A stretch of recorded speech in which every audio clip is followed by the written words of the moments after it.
So here I am again, perfectly groomed, fresh, first thing in the morning.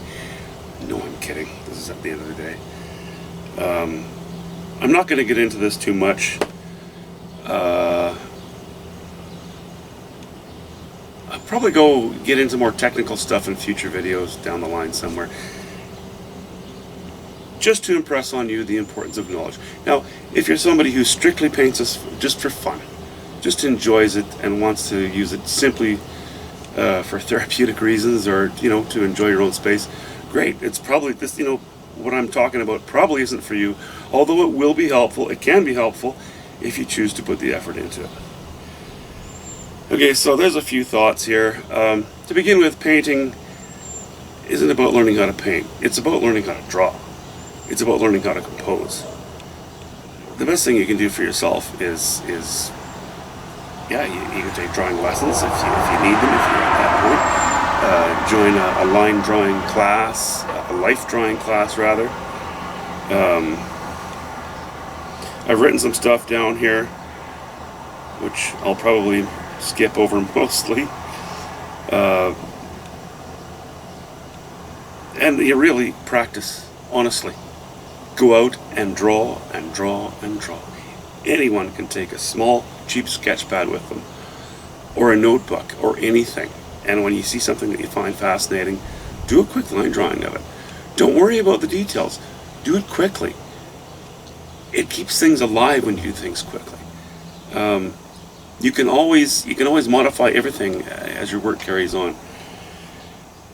Yeah, learn perspective. That's kind of important.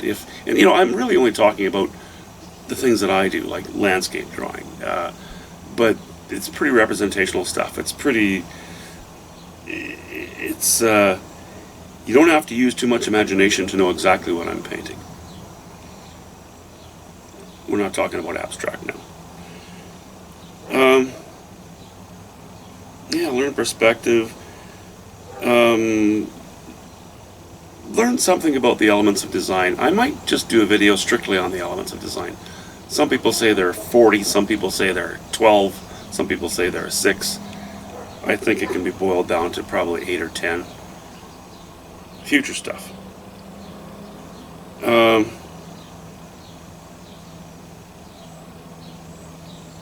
Let's see. Okay, so you start with drawing. Get a handle on that.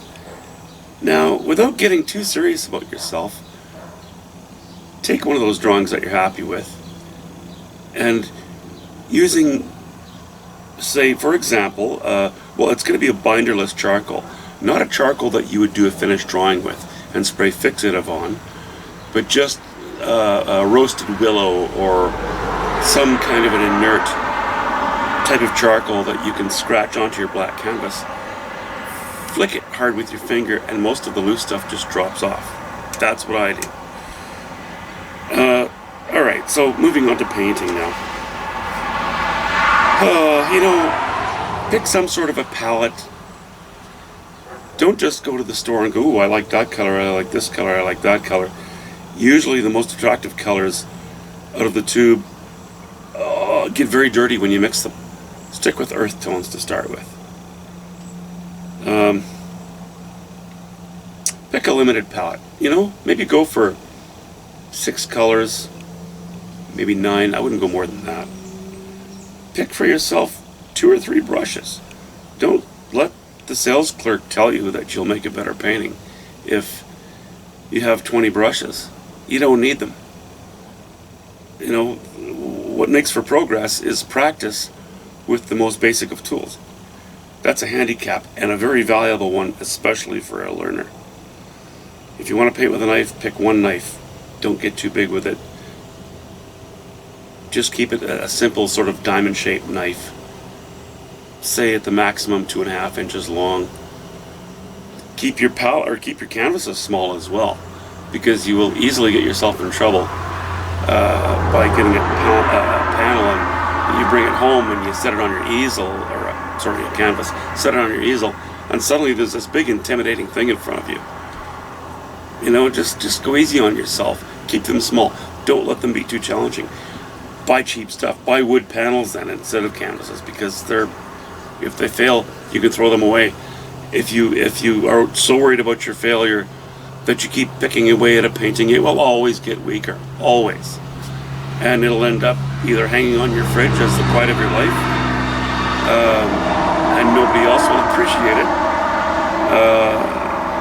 or you can just throw it in the fire and start a fresh one. A fresh start's always a good thing. It's just cleansing.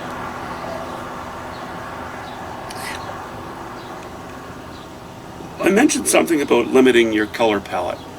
It's so important to learn how to make colors out of other colors. I think I've told you before that recently I put Viridian green on my palette, and I have used it in 2 paintings, and that's been it. I choose to make my own greens. I have a palette video, you can visit that and see what I have. You can make a variety of greens.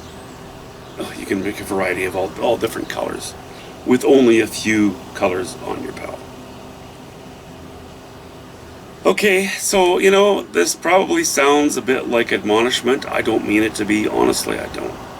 Painting's a lot of fun, but I've had many students who were very unhappy with their day's work because they kind of thought that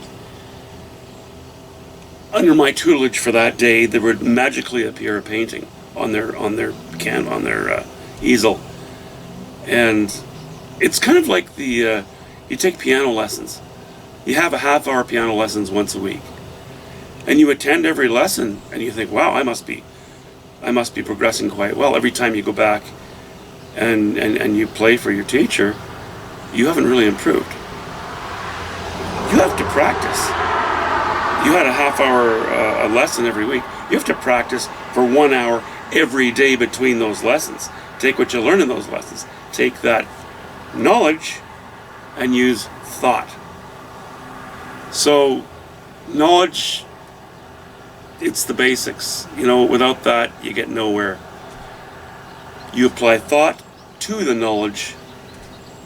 That's intelligent, and you will make progress. Have a good night. We'll talk to you soon.